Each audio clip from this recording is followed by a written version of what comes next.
18 e versículo 19. Então, 1 de João, capítulo 2, versículo 18 e versículo 19.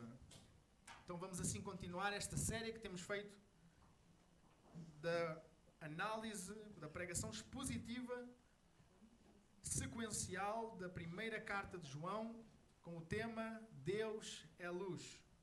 Antes mesmo então de nós continuarmos, nós nos debruçarmos, aprofundarmos nesta passagem, vamos mais uma vez ao Senhor em oração para que Ele esteja connosco e nos assista aqui esta manhã. Pai de amor, nós te agradecemos o privilégio que é nós termos a Tua Palavra nas nossas mãos, a Tua Palavra na nossa língua materna. Te agradecemos, ó Deus, o privilégio que é nós podermos ler dela, nós podermos aprender dela e podermos ouvir a Tua voz falar aos nossos corações.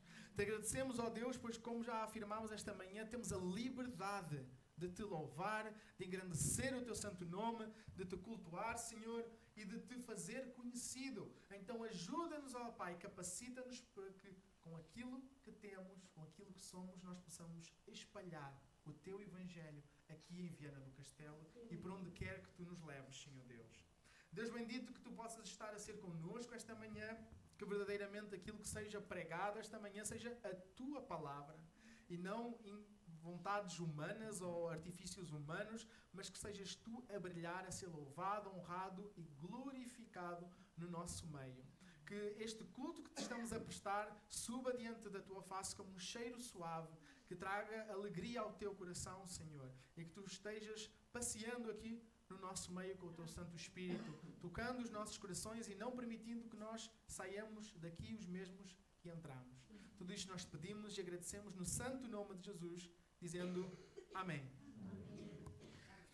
Então, amados, 1 de João, segundo capítulo, apenas o versículo 18 e o versículo 19, que diz assim a palavra do Senhor: Filhinhos, esta é a última hora. O anticristo está vindo.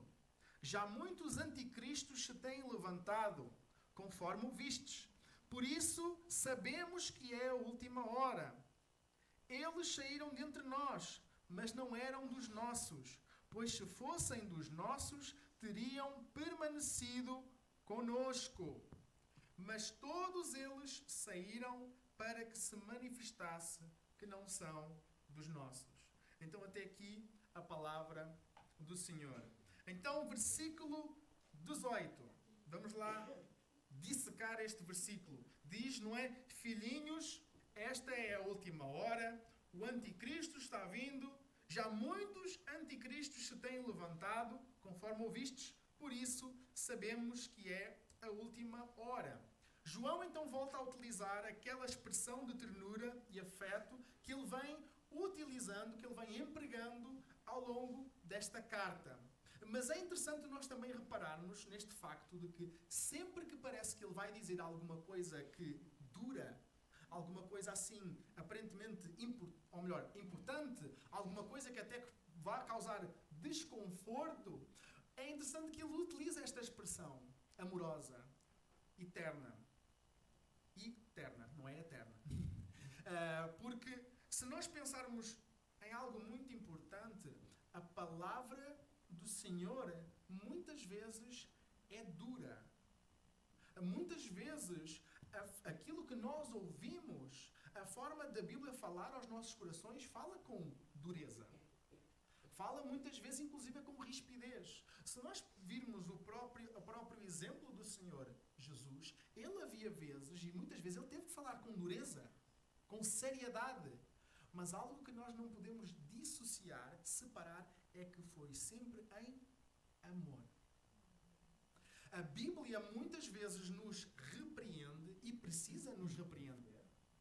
Se nós novamente viermos para a igreja à espera de não mudar de vida, ou à espera de que a palavra do Senhor não diga que a nossa vida tem muitos aspectos errados, ou à espera de que nos venham dizer que nós somos a última bolacha do pacote, a última Coca-Cola do deserto, e e que nós somos a coisa mais bonita que alguma vez Deus fez e que não precisamos de mudar nada em nós, se calhar era melhor ficarmos em casa.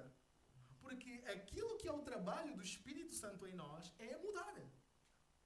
Aquilo que Deus começou, novamente até pensando naquela passagem de Filipenses, eu estou certo que a boa obra que o Senhor começou completará até o dia do Senhor Jesus Cristo. Então, no momento da nossa conversão, Ele começa. Ele dá o pontapé de saída da obra que Ele vai realizar no nosso viver, na nossa vida. Mas até ao final das nossas vidas, nós vamos estar a apanhar cajadadas da palavra do Senhor, de coisas que nós precisamos de acertar, de consertar na nossa vida. Naturalmente, com o auxílio do Espírito Santo, mas muitas vezes até nós esquecemos, e eu alerto, que a expressão que por norma nós traduzimos por Consolador, que é aquela palavra que o Senhor Jesus Cristo utilizou para o Espírito Santo, que é a palavra grega parakletos. Hoje eu, por acaso, não trouxe a definição desta palavra, porque me estava agora a lembrar de falar nisto. A palavra parakletos, que é a palavra que por norma é traduzida por Consolador, quando está ali a falar em Consolador, não está meramente a falar em consolo, no sentido de alguém que nos vem abraçar. Está a falar em alguém que nos fortalece. Consolador, que poderíamos dizer até mais tipo consolidador. Aquele que vem consolidar o que Jesus já tinha começado. Aquele que vem nos fortalecer. Literalmente aquele que nos vem dar coragem. Porque se nós até pensarmos aquilo que foi a ação do Espírito Santo na vida dos primeiros, ou melhor, dos apóstolos, o que é que aconteceu, não é, umas semanas antes, na altura da crucificação? Todos deram à sola. Só João é que é o único retratado em estar lá. Nós lembramos da negação de Pedro, porque ele negou verbalmente 3 vezes o Senhor Jesus. Assim, publicamente ele negou Jesus. Mas todos desandaram. Todos fugiram. Não foi só o Pedro que fugiu. Todos fugiram. Só João é que é retratado por estar lá. Mas nós vemos que depois disso, quando nós chegamos ao Pentecostes, nós vemos de que, ao eles receberem o Espírito Santo em poder, aquele mesmo Pedro, que há umas semanas estava a dizer, não, eu não conheço, nunca ouvi, nunca nem vi.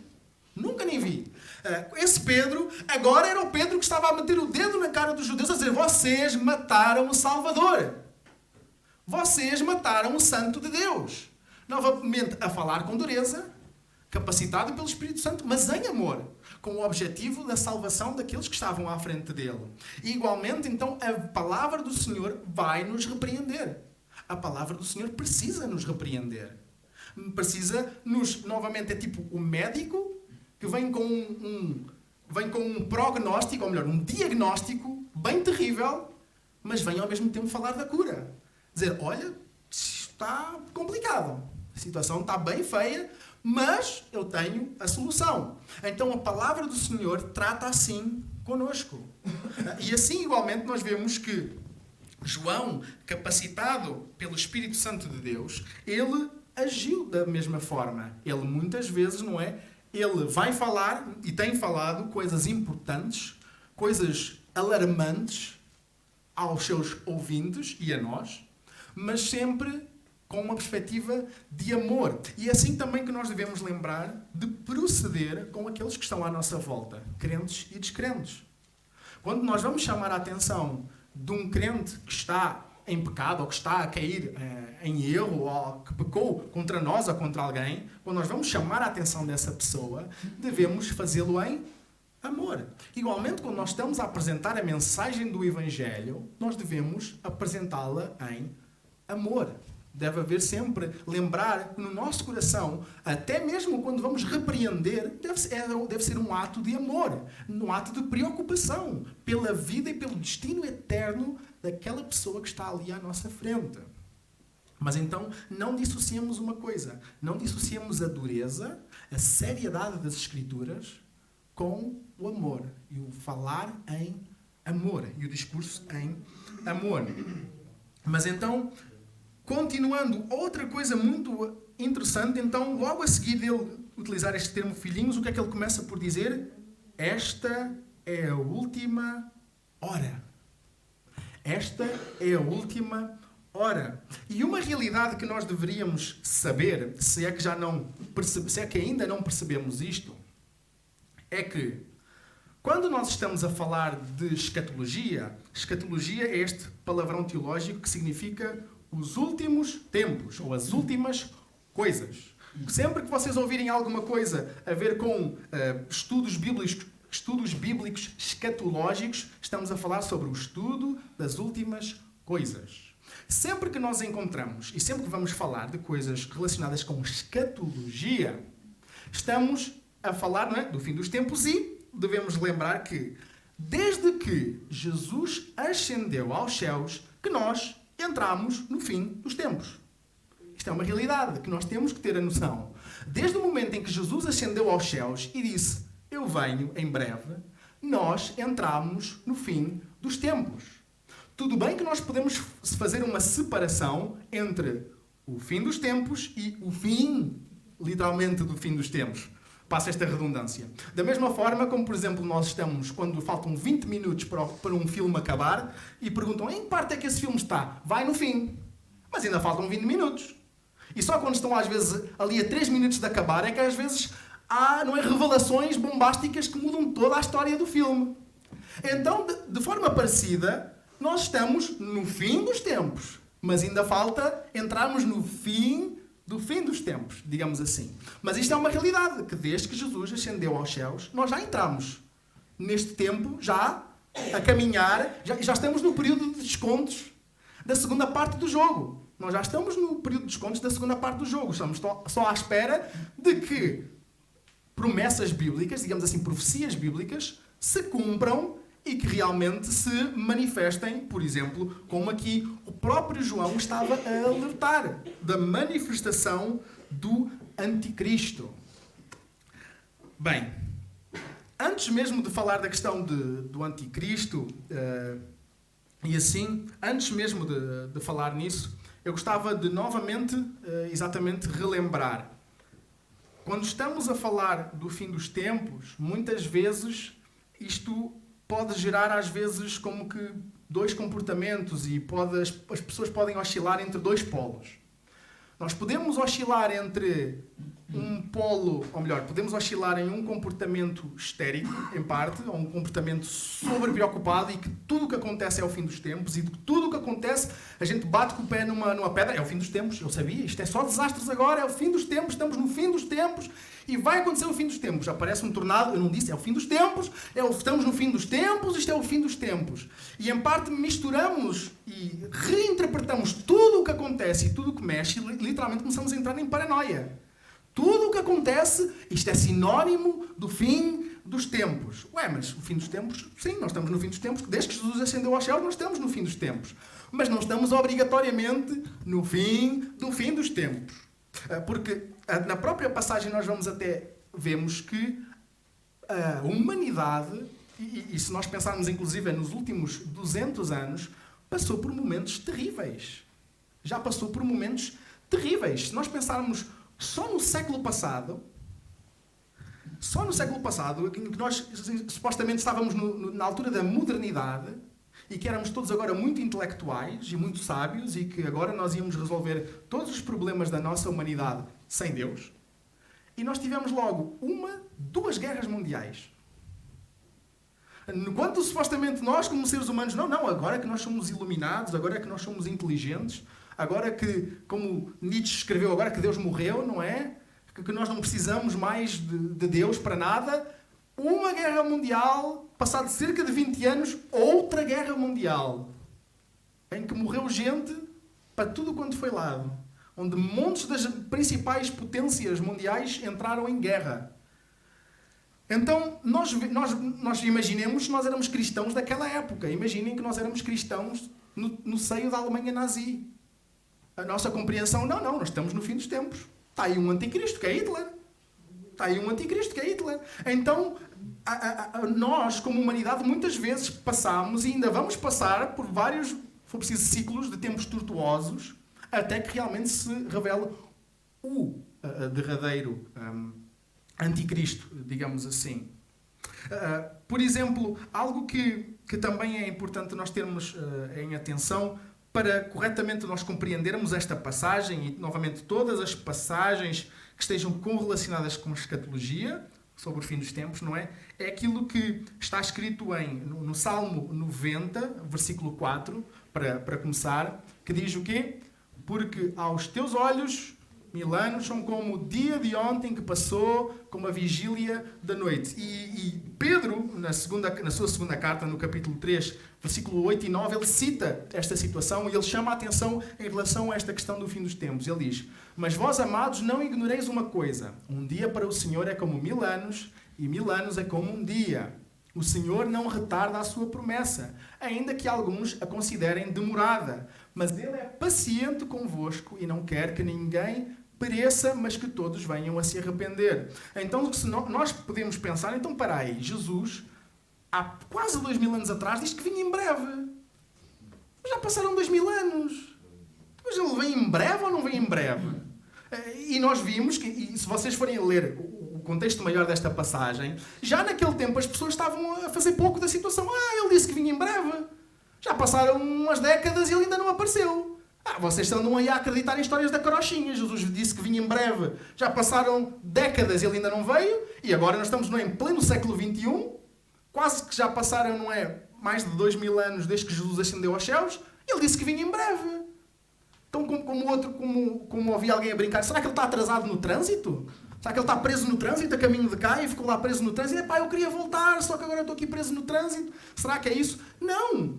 Nós temos que lembrar esta noção de que, para Deus, a questão de tempo, literalmente, é uma coisa que Ele não sofre o tempo. Deus não sente o tempo passar. Para Deus é um eterno presente. Mas quando Deus afirma verdadeiramente que Jesus voltaria em breve, ou quando Jesus, não é, sendo Deus, disse, eu vou voltar em breve, sim, é breve, ele virá voltar em breve, sim, ele vem proximamente, dure 5 anos, dure 100 anos, dure 1000 anos, ele vem em breve na mesma, continua a ser em breve que ele vai voltar, continua a ser muito curto, muito pouco tempo comparado a toda a eternidade que vem aí. É um bocado parecido com aquela história do vídeo da corda da semana passada.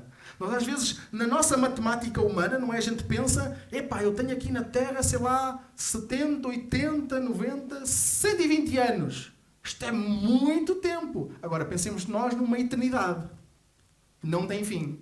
Se nós então estamos a pensar em relação, lá está, àquilo que é o tempo aos olhos de Deus, sim, Jesus vem em breve. Jesus voltará em breve, mesmo que as pessoas não se queiram importar, que é o outro lado. É a pessoa já não querer saber absolutamente, isso de fim dos tempos, isso é história, isso. Ele disse que ia voltar, mas já passaram 2000 anos e ainda não voltou. Isso é tudo história para boi dormir, histórias da carochinha. Como é que vocês acreditam nessas coisas? Fim dos tempos? Jesus voltar? Isso faz algum sentido? E nós já começamos a ter supostos cristãos assim, que não acreditam na segunda vida de Jesus. Não acreditam na segunda vinda de Jesus. Algo que é, digamos assim, ortodoxo e algo que para alguém se dizer realmente cristão e alguém ser considerado cristão, segundo nós queremos, precisa de crer na segunda vinda de Jesus. Precisa de acreditar nas promessas que o próprio Senhor Jesus deixou.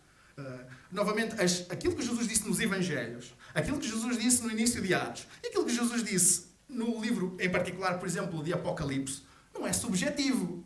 Não é uma força de expressão que ele voltaria. Jesus voltará. Sim, ele vem em breve. Mas como eu estava a falar, quando nós estamos a falar de anticristo ou de anticristos, às vezes é bom a gente analisar um bocadinho melhor esta expressão. E até eu vou pedir neste caso que projetem, porque nós temos que perceber ou ter a consciência das duas principais traduções para anticristo. Algo que nós temos que ter atenção, como o próprio João chama a atenção, é que já se levantaram vários como que anticristos. Ao longo da história da humanidade, já se foram levantando alguns anticristos, mas não o derradeiro anticristo. Porquê? Então vamos lá, para começar.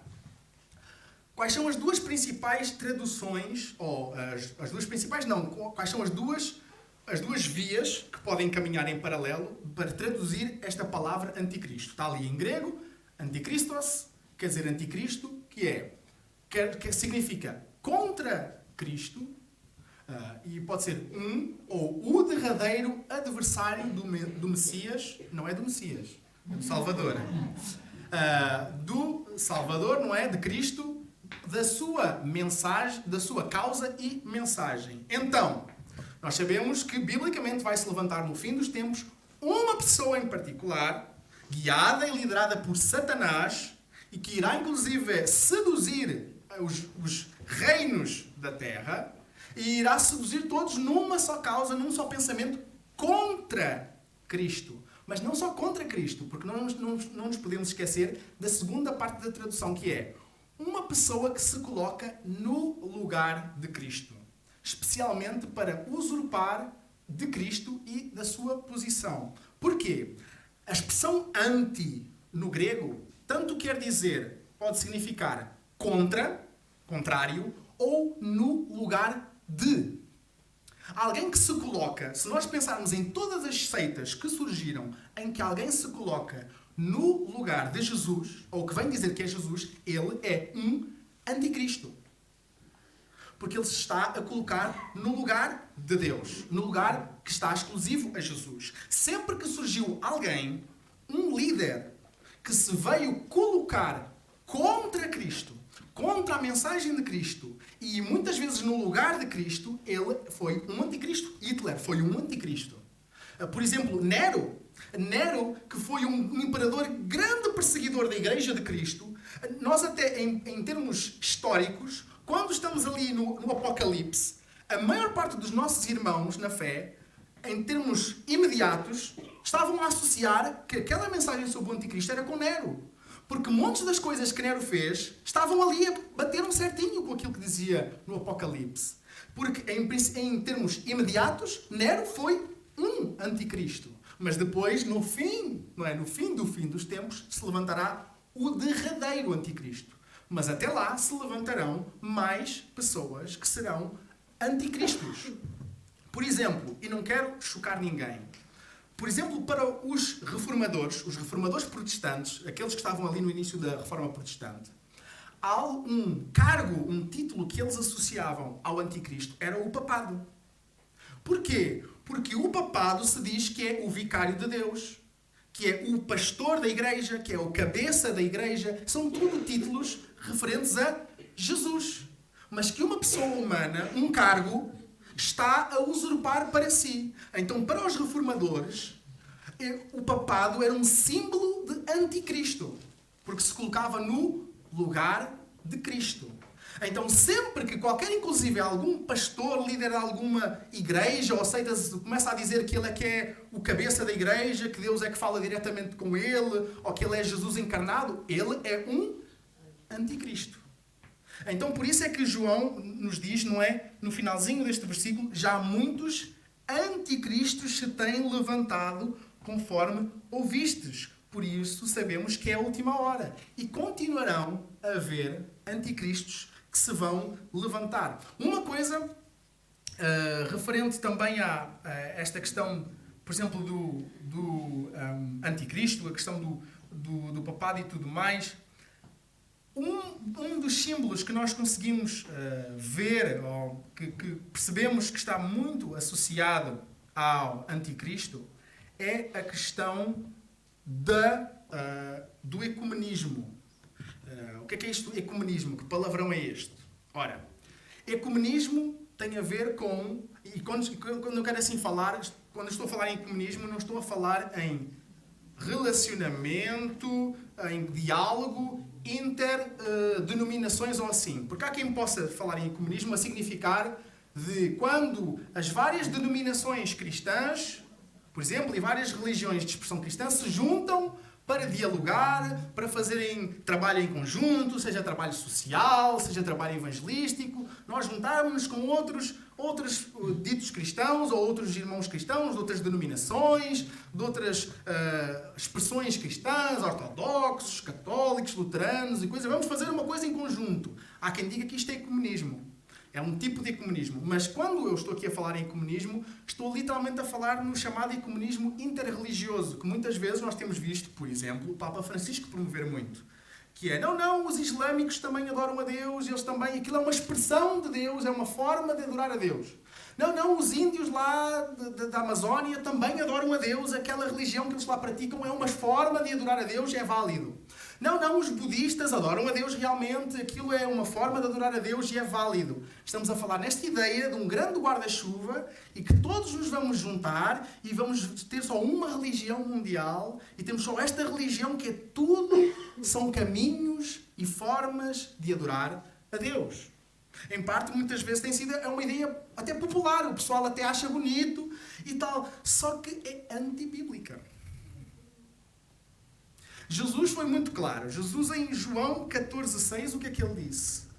Em João 14,6, Jesus disse, eu sou o caminho, eu sou a verdade e eu sou a vida. Ele não disse, eu sou um caminho, eu sou uma verdade, eu sou uma vida. Não, é artigo definido nos 3 casos. Eu sou o caminho, eu sou a verdade e eu sou a vida. Ninguém vem ao Pai a não ser por mim. Ninguém chega ao Pai a não ser por Cristo. Então não existe, aos olhos das Escrituras, outros meios, outros caminhos, outras formas de salvação. Seja por argumentar formas por ignorância, por adorar o que mais era parecido com Jesus. Não. Jesus foi muito claro, muito radical, não é? Para os ouvidos modernos. Não, ele disse, eu sou o caminho só por mim. Eu sou a verdade, só eu é que sou a verdade. E a verdade que liberta. E só eu é que sou a vida, só eu é que concedo a vida eterna. Então, sim, o cristianismo apresenta-se como religião exclusiva, como verdade exclusiva. É verdade. Nós temos de ter a consciência disso e temos que crer nisso e temos que apregoar isso. Não adianta eu chegar para alguém e dizer, olha, Jesus é uma opção que tu tens para eventualmente chegar ao céu. Que em parte é isso que o ecumenismo interreligioso está a promover. Jesus é uma opção de várias. Tu tens aqui um cardápio, podes escolher. Porque Jesus é uma opção. É a opção que eu acho que sabe melhor. Mas tens aqui um menu inteiro, um cardápio, que podes escolher aqui uma série de opções. E isto vai contra a mensagem das Escrituras. Daí, novamente, esta ideia de ser uma mensagem anticristo. Por isso é preciso ter cuidado. Em parte, ou melhor, diria que nós devemos sim respeitar pessoas de outras religiões. Sim. Sim, devemos exatamente não faltar ao respeito de ninguém que seja praticante ou crente de outra religião qualquer. Sim, de forma alguma. Novamente, lembrem-se, verdade em amor. Mas o facto de nós respeitarmos alguém que crê diferente, alguém que acredita diferente, alguém que pratica diferente, alguém que tem um estilo de vida diferente, não significa que a gente concorde com essa pessoa. E essa é uma realidade que nós também devemos perceber para a nossa vida. Nós devemos, por exemplo, um assunto que cada vez está mais na moda, mais na berra e cada vez mais nós vamos ter que saber como lidar. Alguém que seja pertencente à comunidade LGBTI, não é? Alguém que tem um estilo de vida, uma orientação sexual diferente daquilo que é a orientação sexual que o Senhor apresenta nas Escrituras, nós devemos respeitar essa pessoa, tratar essa pessoa com amor, apresentar-lhe o Evangelho, como qualquer um de nós precisa da mensagem do Evangelho, mas não significa que nós vamos concordar com o estilo de vida que ela pratica. Porque, novamente, senão nós temos o diagnóstico na nossa mão, sabemos que a pessoa sofre de uma doença e, novamente, não é só quem faz parte, não é quem faz parte da comunidade LGBTI que tem uma doença do pecado. Não. Todos nós nascemos com a doença do pecado. Uns mais para uma área, outros mais para outra área. E não estou a dizer que a homossexualidade é uma doença, atenção. Eu estou a dizer que com esta doença do pecado, todos nós temos esta doença do pecado e nós temos o diagnóstico na nossa mão, mas porque amamos tanto a pessoa não lhe vamos confrontar e não lhe vamos dizer a verdade. Eu amo tanto aquele meu amigo que é homossexual, eu amo tanto que eu não tenho coragem de lhe dizer que ele tem este problema, este. Porque qualquer único pecado das nossas vidas é o suficiente para nós sermos justamente enviados para toda a eternidade para o sofrimento eterno. Qualquer um. Qualquer pessoa que não se arrependa e não creia no Senhor Jesus Cristo como seu único e suficiente Salvador e não entregue a Ele a sua vida, não é porque ele era homossexual ou porque ele era mentiroso. Ou porque ele era qualquer um pecado era suficiente e será suficiente para ele, ao ter ofendido o Deus eterno, ter um sofrimento ou um pagamento, digamos assim, eterno. Então todos nós estamos no mesmo barco. Todos nós. Seja ricos, seja pobres, seja hetero, seja gays, estamos todos no mesmo barco. Todos estamos no mesmo barco. Se nós não entregarmos a nossa vida a Cristo, se nós não colocarmos a nossa fé em Cristo, não nos submetermos a Cristo, estamos todos no mesmo barco. Então, novamente, apesar de ser pop, de ser politicamente correto, nós dizermos, não, isto é, todos os caminhos levam a Deus, isto é, na realidade, em suma, é tudo igual, na realidade, isto são formas diferentes de adorar a Deus. A mensagem de Jesus, como eu disse, não é essa. Desculpem, mas Alá não é o Deus bíblico. Gadu não é o Deus bíblico. Vishnu, Krishna, Horus, Zeus, Júpiter, Thor, Mamon, não é o Deus bíblico. Não encaixa com aquilo que é a descrição bíblica de Deus. Então é impossível nós dizermos, é tudo uma forma diferente. Não, o caráter é diferente. São divindades diferentes. Não é o Deus da Bíblia. Então, nós devemos, e daí, novamente, o alerta de João, muitos anticristos se têm levantado. Muitos anticristos estão a levantar. Muitos estão a colocar no lugar de Cristo, ou estão a colocar contra a mensagem de Cristo. Não acreditem. Mas isto é sinónimo de que nós estamos a continuar a aproximar-nos do fim. O relógio continua a avançar. E muitos se vão continuar a levantar. Honestamente, eu de vez em quando, ainda esta semana, comecei a ver mais um documentário sobre seitas.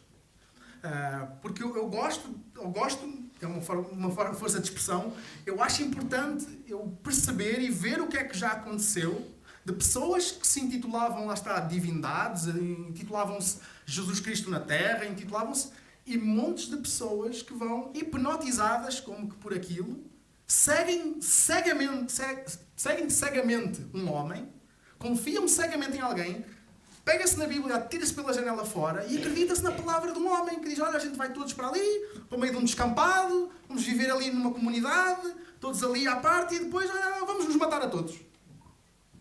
E morre assim, tipo centenas de pessoas assim de uma hora para a outra. E a gente vê as pessoas, novamente, na sinceridade do seu coração. Sinceras, mas sinceramente erradas. E as pessoas entregam-se para tudo e mais alguma coisa. E a Bíblia? A palavra de Deus? Onde é que está? Onde é que fez diferença na vida destas pessoas? O conhecimento da mensagem da salvação? Que diferença é que fez na vida dessas pessoas? Logo, a importância que nós, como cristãos, ou que nós que dizemos que somos cristãos, temos de conhecer a Deus. Todos nós temos esta importância, ou melhor, esta responsabilidade de conhecer a Deus. Porque senão, pode aparecer uma pessoa qualquer, imagina que me dava uma síncope, e eu vinha para aqui e começava a pregar abobrinhas, começava só a dizer montes de mentiras e de coisas que Deus revelou, mas não sei o quê. Isto parecendo como Paulo disse, ainda que venha qualquer um de nós, ainda que venha um anjo do céu vos pregar outro evangelho, seja considerado anátema, que quer dizer maldito. Então Paulo disse mesmo, se me der uma coisa na cabeça, ou se vier qualquer outra pessoa, pode até vir um anjo, que apareça aí um anjo de luz, aí um anjo à vossa frente que dizer que tem uma revelação nova, um novo evangelho, é maldito. Não aceitem, é lixo, não ouçam. Porque, novamente, a palavra de Deus é esta. Está toda em sintonia, está toda em correlação, é inerrante, ou seja, não tem erros, não tem contradições, não tem dano e é a palavra de Deus. Não meramente contém, isto é, a palavra de Deus. E é a palavra de Deus que deve ser a nossa única regra, o nosso único manual, a nossa única fonte de fé, ou seja, aquilo que nós precisamos acreditar, e prática, daquilo que nós devemos fazer. Se eu algum dia vos disser alguma coisa que é contrária às Escrituras, vocês têm todo o direito, e é não só o direito, mas eu vos convido, levantem-se, chamem-me a atenção e podem sair. Porque eu virei um falso profeta. Então, amados, é a palavra de Deus que deve ser o nosso norte, e era a palavra de Deus que João queria que fosse o norte daqueles nossos irmãos. No versículo 19, ele continua a dizer algo, não é? Um tanto ou quanto, como que preocupante, um tanto ou quanto assim, complicado de se ouvir. O que é que ele diz? Eles saíram dentre nós, mas não eram dos nossos. Pois se fossem dos nossos, teriam permanecido conosco. Mas todos eles saíram para que se manifestasse que não são dos nossos. Então João de seguida alerta para a realidade de que a igreja de então já vivia aquilo que é, ou seja, aquilo que era duplamente faceado, ou seja, que tinha duas vias. Fazendo uma associação àquilo que João já estava a alertar sobre os anticristos, sobre estes, não é, falsos profetas, podemos dizer assim, tendo em conta o contexto histórico, não é que nós já o contexto histórico de então, estava a ser frequente que pessoas saíam das igrejas e criavam novas religiões, buscando substituir a fé cristã, alegando que outros, ou melhor, que os outros estavam errados e que na realidade Deus não era como a Bíblia ensinava, ou como a Bíblia ensina, e se tem querido até agora, mas sim é. Por exemplo, exemplos bíblicos e históricos que nós temos era, por exemplo, as seitas gnósticas que se estavam a tentar infiltrar no meio do cristianismo. Os gnósticos eram pessoas, eram iluminados, intitulados iluminados, que diziam que não, a mensagem da Bíblia está errada, na realidade nós vamos ser salvos é pelo conhecimento. Nós somos salvos é pelo conhecimento, não somos salvos pela fé, sem as obras, nós não somos salvos pela graça de Deus, nós somos salvos ao saber muito. E quando alguns de nós, atenção, alguns de nós vão saber muito, que vão ser iluminados, daí esta história do gnosis, tem a ver com ser iluminado pelo conhecimento. Então a pessoa vai ser iluminada e a pessoa vai ser, então assim, salva pelo conhecimento. E depois eles acreditavam em outra coisa, na história da dualidade, do dualismo. O que é? Eles pregavam que no Antigo Testamento era um Deus mau. O Deus Criador era um Deus mau. Era o Deus da matéria. O Deus que tinha criado as coisas era um Deus mau. E o Deus bom era o Deus do Novo Testamento, que era o Deus da graça, era o Deus que se tinha manifestado por meio de Jesus. Então eram deuses diferentes. Eles pregavam isto, inclusive. E então, pronto, eles começaram, inclusive, a escrever cartas e evangelhos e a assinar com os nomes dos apóstolos e assim, mas que lá iam disseminando as suas doutrinas para ver se as pessoas acreditavam. E muitas pessoas recebiam Evangelho segundo Paulo. Uau, Evangelho segundo Paulo? O que é isto? Vamos ler. E as pessoas começavam a ler. Epá, mas eu não encontrei mais lado nenhum na Bíblia esta coisa da carne ser má e de que a gente pode pecar à vontade porque tudo o que a gente fizer no corpo não tem afeto na minha vida. E eles começavam a disseminar assim essas coisas. E dentro da igreja começou a ter esta necessidade, e às vezes estas cartas de alerta, era por causa destas seitas que já se levantavam. Mas como já se levantaram, levantaram-se ao longo das eras. Se nós pensarmos logo assim, por um lado é uma das maiores religiões mundiais, e por outro lado são duas seitas ditas cristãs. Pensando logo numa das maiores religiões mundiais, o islamismo, Maomé virou-se no 6º século, virou-se e disse assim: olhem, eu recebi uma visão do anjo Gabriel, na realidade o anjo Gabriel apareceu-me a mim, naquela gruta ali, e ele disse-me que tudo para trás está tudo errado, que a Bíblia tem uma carrada de erros, que os judeus e os cristãos andaram-nos a mentir este tempo todo, na realidade Deus é assim.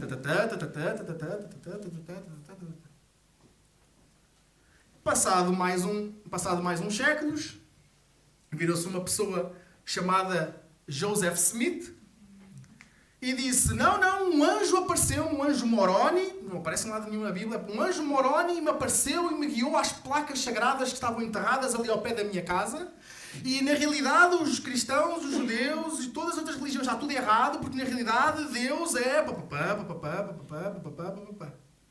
E criou-se assim a Igreja de Jesus Cristo dos Santos dos Últimos Dias, ou conhecida por os Mormons, que acreditam que Deus era uma pessoa de carne e osso, que ascendeu à divindade e que, por exemplo, que Jesus e Satanás são irmãos biológicos. E que nós todos, seguindo as regrinhas deles, vamos ser deuses e deusas dos nossos próprios planetas. Isto é, não estou a brincar, isto é doutrina. Eles acreditam nisso. Acreditam inclusive em casamentos para a eternidade. Outra coisa, depois de passado mais umas décadas, num outro sítio dos Estados Unidos, virou-se uma pessoa chamada Charles Russell. E disse, na realidade, eu andei a estudar muito a Bíblia e na realidade esta Bíblia tem aqui uns quantos erros, os outros cristãos está tudo errado, as outras religiões está tudo errado, porque na realidade Jesus Cristo não é Deus, Jesus Cristo é um anjo, é o anjo Gabriel que veio à Terra e isto nós vamos ser salvos é pelas boas obras e nós precisamos é de corrigir isto, alterar aqui a Bíblia toda porque está tudo errado e mudar isto assim porque na realidade o nome exclusivo de Deus é Jeová, na realidade, e nós agora vamos ser os apregoadores, os testemunhas de Jeová. Tudo o resto está errado, todos os outros estão enganados, nós agora, o nosso líder já nos iluminou que na realidade tudo estava errado, nós agora é que estamos certos. Mas isto parece que é tudo assim, não, a gente sabe, isso é tudo seitas, são tudo outras religiões. Então e no meio evangélico? Então e no meio evangélico de vez em quando se vira lá uma pessoa, e isto eu não estou a fazer uma piada, estou a dizer aquilo que eu vi e ouvi. Apareceu um anjo verde no meu quarto e trouxe-me uma iluminação, uma revelação dos céus que... e a gente agora vai fazer assim, e as pessoas, amém, glória a Deus, é isto que é para a gente fazer. Porque, lá está, às vezes é fácil a gente apontar os dedos para os outros, entre aspas, aqueles que é supostamente de fora, e depois não somos críticos com os casos de dentro. De tantas, não é, tantas denominações, muitas vezes, lá está, que apontam para um líder só, que é o líder, que é o iluminado, muitas vezes é assim, é a história do líder que é um iluminado, recebeu uma nova revelação dos céus, porque na realidade isto está tudo errado, e na realidade isto agora é para fazer isto e aquilo outro, coisas que não têm nada a ver com a Bíblia. Ou se tem, é preciso fazer tipo umas acrobacias assim, pegar um versículo daqui e colar com aquele versículo que está ali e tentar encaixar aqui. E não, porque se a gente saltitar para aqui, e se agora a gente salta para aqui, se a gente salta para aqui e depois salta para aqui, parece que, não é? Você não acredita que isto é assim? Isto, por exemplo, isto é uma técnica que os testemunhos de Jeová fazem muito. Olha, leia lá o versículo que está não sei o quê. Mas eu posso ler a passagem. Não, lê só este versículo aqui. Agora venha aqui, para o Antigo Testamento, ler esta passagem aqui. Agora salte e venha para aqui ler aqui. Está a ver? Só são 144 mil pessoas que vão para o céu. E as pessoas, lá está, que muitas vezes não têm conhecimento bíblico, não estão habituadas a ler, não estão habituadas a ter senso crítico, ouvem aquelas coisas e depois deixam-se enganar. Realmente... a Bíblia nunca tinha reparado, mas a Bíblia realmente ensina estas coisas. Uau! Que iluminação! Que revelação dos céus! Nós precisamos realmente de estar e ser muito atentos. Nós precisamos estar mesmo muito alertas. Novamente, ele aqui, no versículo 19, diz: eles saíram dentre nós porque não eram dos nossos. Se fossem dos nossos, iam continuar connosco, digamos assim. Novamente, isto não está a falar meramente, imaginemos alguém que sai de uma igreja local e vai para outra igreja local. Não está a falar obrigatoriamente assim nisso. Está mais a falar, mesmo no contexto, de alguém, exato, que sai de uma igreja evangélica e vai para uma seita. Ou que funda uma seita. Aquela seita dos anos 70, se não me engano, dos Estados Unidos, do templo das pessoas, que o líder era o Joseph Jones, que fez uma mortandade enorme lá na Guiana Francesa, que levou centenas de pessoas eles mudaram-se dos Estados Unidos e de outros países que viviam, foram para a Guiana Francesa, que é um enclavezinho, um paísinho pequenininho na América do Sul. Eles lá criaram uma comunidade que viviam sozinhos e à parte de todas as coisas, à parte das pessoas todas. E lá aquele líder iluminado que recebeu palavras diretas do céu, não é? Que guiava e introduzia aquelas pessoas, incentivou e conseguiu convencer centenas de pessoas. Foram raros, contaram-se pelos dedos das mãos as pessoas que se conseguiram safar, e muitas foi porque se esconderam debaixo dos corpos das outras ou porque estavam fora do sítio da seita. Ele conseguiu convencer, não sei, uma centena de gente ou centenas de gente a tomarem veneno e se matarem. Como um grito de protesto, e eles iam todos direitinhos para o céu.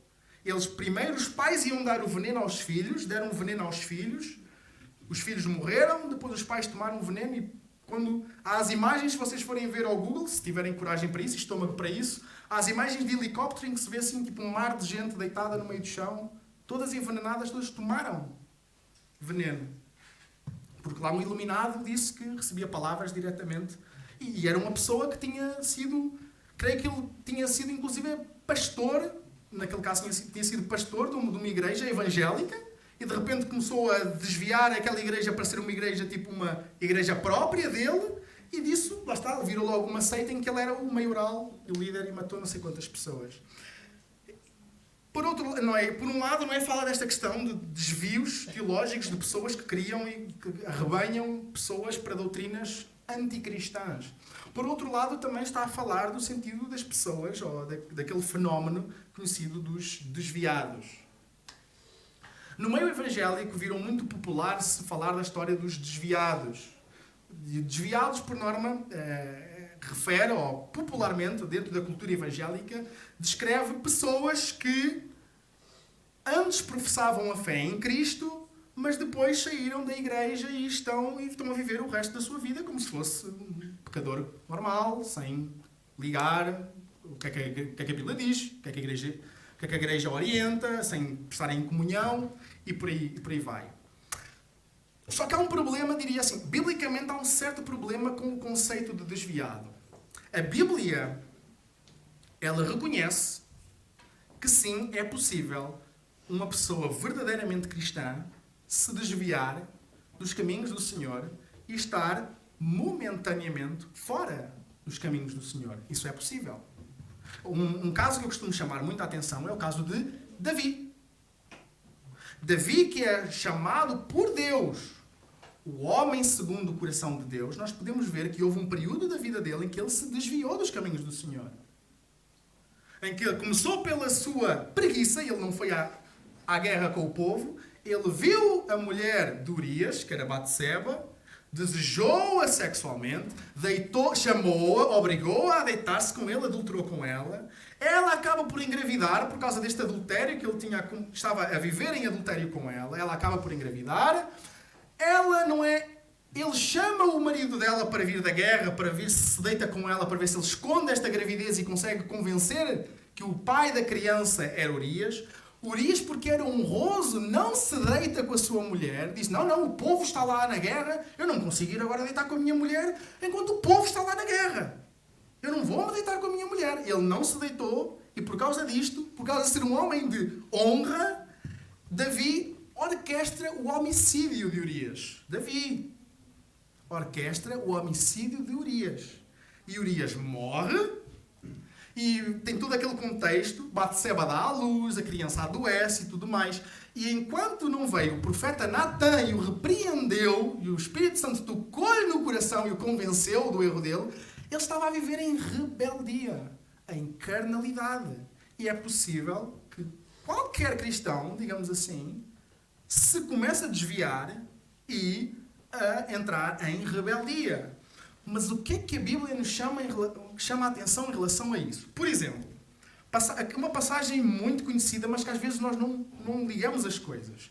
Mateus 18, do 12 ao 14. O que é que nos diz nesta passagem que nós conhecemos? Jesus a falar. Que vos parece, se alguém tiver 100 ovelhas e uma delas se extraviar, não deixará as 99 nos montes para ir em busca da que se extraviou? E se acontecer de achá-la, em verdade vos digo que terá maior alegria por essa do que pelas 99 que não se extraviaram. Do mesmo modo, não é da vontade do vosso Pai que está no céu de que um só destes pequeninos pereça. Então nós estamos a ver que Jesus está a falar de ovelhas. E somente das suas ovelhas. Então, quando ele está a falar das suas ovelhas, ele está a falar de quando uma das suas ovelhas se extravia, o que é que ele faz? Ele vai atrás. Porquê? Porque é uma das suas ovelhas. Ele tem uma responsabilidade de ele, sendo o bom pastor, não sou eu vou falhar com vocês. Jesus é que é o bom pastor, é que é o meu bom pastor, é que tem que ser o vosso bom pastor. Quando uma das ovelhas do Senhor Jesus se extravia, o que é que ele faz? Ele, se essa ovelha é uma ovelha sua, ele vai atrás.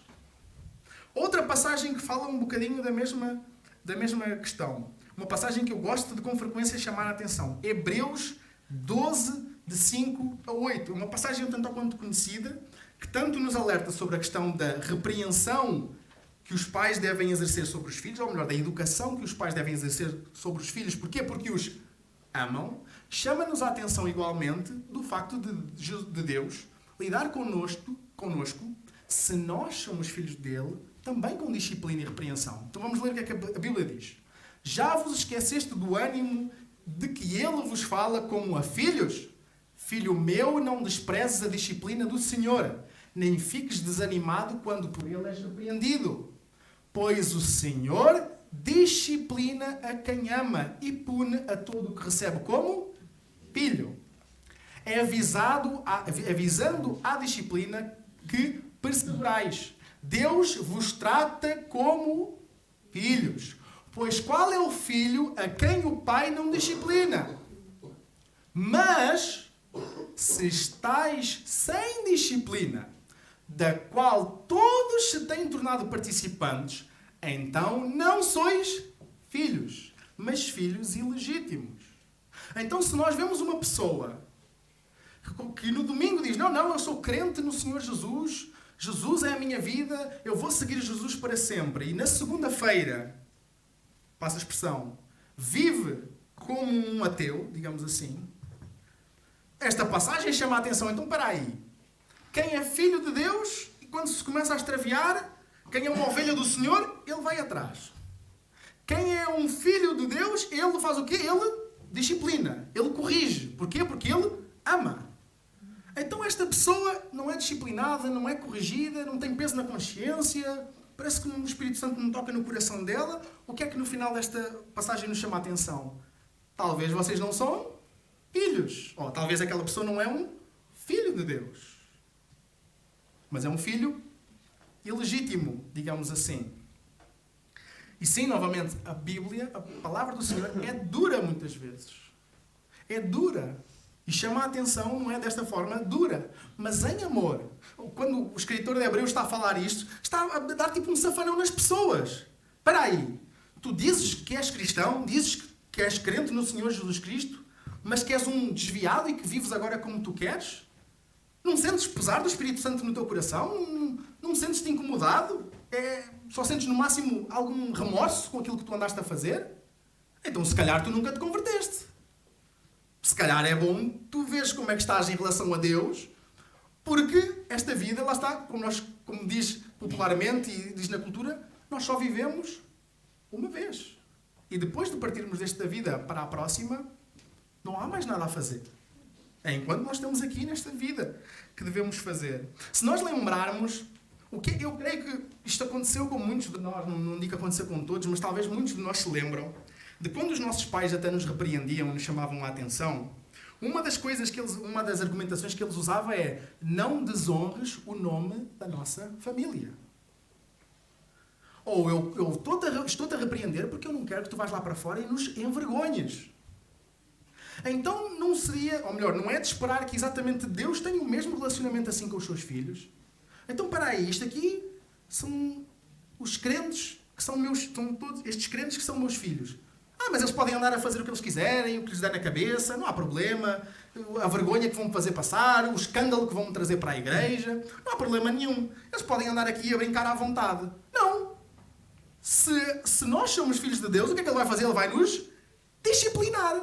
Porque Ele nos ama. Ele não quer que o nome da sua família, que o nome de cristão, seja desonrado. Muitas vezes, novamente, nós como cristãos podemos trazer, infelizmente, escândalo. Podemos cometer erros. E podemos falhar com Cristo. Falhar com o nome de cristão. É possível. Nós somos passíveis de fazer isso. Mas é impossível que uma pessoa que se diz cristã viva sem frutificar o fruto do Espírito, tipo a vida toda. Eu já tratei lá atrás, eu lembro, eu tinha 6 anos, eu levantei a mão na escola bíblica dominical, disse que Jesus era o meu Salvador, depois eles lá mergulharam nas águas do batismo e pronto, e eu já tratei, já levei essa injeção, agora eu vivo como eu quiser. E nós começamos a ver isso muito forte, a ser isso muito forte no meio evangélico. Que as pessoas tratam a salvação ou conversão como se fosse uma injeção que tomaram e depois todas as passagens que falam em relação à disciplina de Deus, em relação a Deus ir atrás das suas ovelhas, em relação à necessidade de que pelos frutos os conhecereis, isso são detalhes na Bíblia. Eu agora vivo como eu quiser. Ah, mas eu vou para o céu. Porque eu lá atrás tomei aquela injeção, já está. Já tratei da injeção, está feito. Por isso é que a palavra do Senhor nos chama a atenção em relação a isto.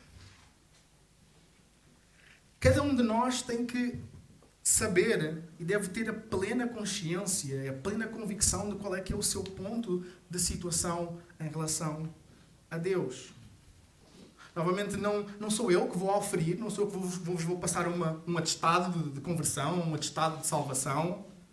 Mesmo para quem tem na sua posse um atestado de batismo, que tem lá a data no dia em que vocês foram batizados e tudo mais, isso é um mero papel. É um papel que é para vocês se lembrarem da data, por exemplo. E se forem para qualquer igreja evangélica que vocês vão, vocês podem dizer, não, eu fui realmente batizado, está aqui a prova de que eu fui batizado. Só isso.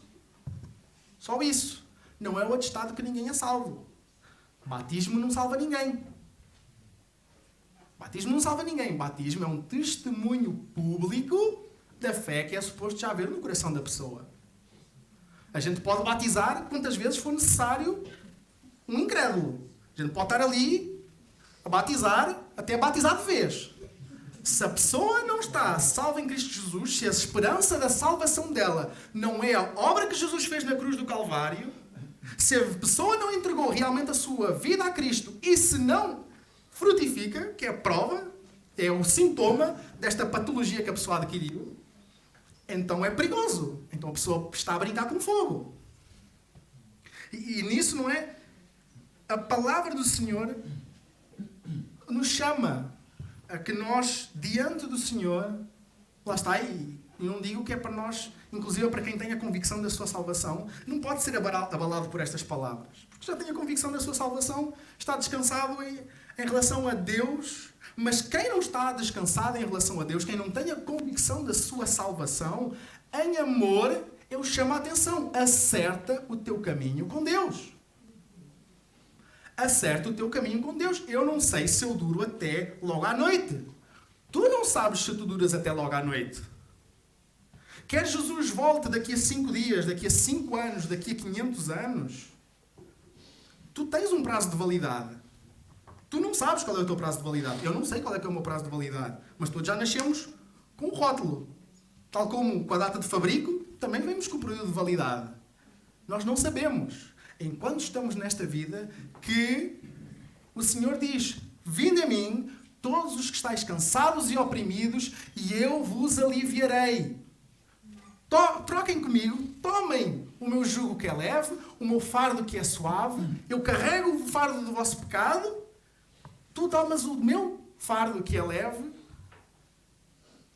E se nós não tratarmos, se nós não nos reconhecermos que nós somos cansados, que nós estamos cansados, que nós estamos sobrecarregados, a gente vai ver, não, eu trato da minha vida, eu estou bem, graças a Deus. Ou como muita gente diz, eu sou ateu, graças a Deus, não preciso de nada dessas coisas, não preciso de religião, não preciso de nada, eu sou senhor do meu destino, eu sei o que é que eu faço, se eu quiser vou para... Já era.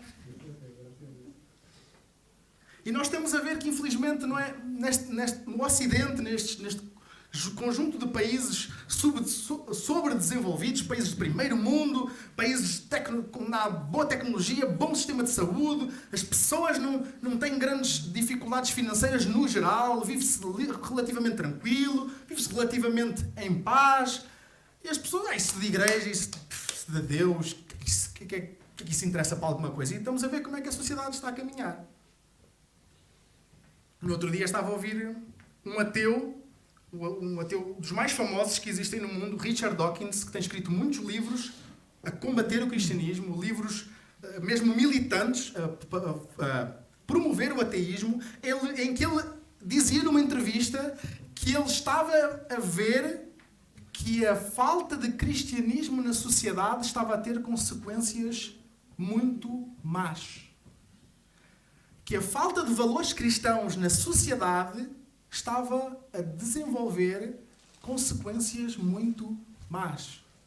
Porque se as pessoas não creem que existe um Deus que é justo e soberano e que nos vai julgar a todos, segundo as nossas obras, se nós não nos arrependermos do nosso caminho e não sermos salvos e o nosso cadastro seja o cadastro de Jesus, e nós tenhamos o nosso cadastro limpo, mas nós morramos nos nossos pecados, as pessoas, para que é que eu vou ajudar a outra pessoa? Isto cada um por si. Sobrevivência do mais forte. Aquele que é o mais forte é o que vai sobreviver, o outro vai morrer. Para que é que eu vou salvar aquela pessoa e não vou salvar o meu cão que se está a afogar? Não são dois seres humanos. Desculpem, dois seres vivos. Não são dois seres vivos. É um animal e eu gosto do meu cão. Aquela pessoa não conheço de lado nenhum. Para que eu vou salvar aquela pessoa? E nós estamos a ver que cada vez mais as nossas sociedades desenvolvidas estamos a virar um mundo de cão come cão, como se costuma dizer. Mas, amados, uma certeza é que o Senhor vem em breve. Isto não é um chavão para se meter numa pulseira ou numa camisola. É verdade, o Senhor vem em breve. E quer, como eu disse, quer nós estejamos vivos quando Ele voltar, quer nós já tenhamos partido quando Ele voltar, todos nós temos um prazo de validade e precisamos de ter a nossa vida acertada com o Senhor. Então, eu vos convido. Número 1, conheçam o Senhor, conheçam a sua palavra. Conheçam quem Deus é. Não meramente naquilo que eu venho aqui dizer ao domingo ou à quarta-feira, mas conheçam, vocês, tenham um relacionamento com Deus. Tenham o Senhor como o vosso Senhor. Tenham Deus como o vosso Deus. Não fiquem à espera que seja eu a dizer ou a achar que vocês são salvos ou deixam de ser salvos. Não. Tenham vocês a certeza da vossa salvação devido ao relacionamento que vocês têm com Deus. Pois diz na palavra que o Espírito Santo testifica com o nosso espírito que nós somos filhos de Deus. E por outro lado, se ainda não és filho de Deus, se ainda não tens a certeza se és filho de Deus, eu te clamo, entrega o teu caminho ao Senhor. Confia nele e Ele tudo fará. Ai, mas eu não tenho fé. Pede fé. É Ele que dá o dom da fé. Pede, se não tens fé, clama, eu não tenho fé. Eu não consigo crer. Eu não consigo confiar. O que é que aquele pai disse a Jesus? Senhor, ajuda-me na minha incredulidade. Então, se não tens fé, pede fé ao Senhor. Se não conheces o Senhor, queres conhecê-lo, clama que Ele diz, que Ele responda àquele que é contrito do coração. Que Ele não despreza. Quem vem humilde diante da face dEle e dizer, olha, eu não te conheço de lado nenhum, eu nunca falei contigo, eu nunca te ouvi falar comigo, mas eu peço-te, suplico-te, revela-te a mim. O Senhor vai se revelar. O Senhor vai se revelar. Que o Senhor abençoe a sua palavra, que o Senhor abençoe a nossa semana.